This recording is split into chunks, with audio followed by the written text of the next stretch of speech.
मन के मगहिते मुदिए नुराहे गुम याबी আবলেবে। আর তখনই খরগোশের ঘরের উপরে মানুষের আরেকটা ঘর তৈরি করতেছিল, বাট এতগুলো হাতুড়ির শব্দে খরগোশের ঘরে তো ভূমিকম্প শুরু হয়ে গেছে। এখানে কি হচ্ছে? আমি হিরো আলম থাকতে আমার এলাকায় তোরা ইফটিজিং করিচ্ছু। এই মিস্ত্রিগুলো এতটাই দক্ষ ছিল যে কয়েক নিমিষে ঘর বানানো কমপ্লিট। हम है तुम है मुलाकात करेंगे।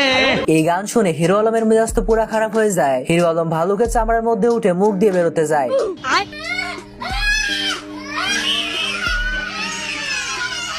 মুরব্বি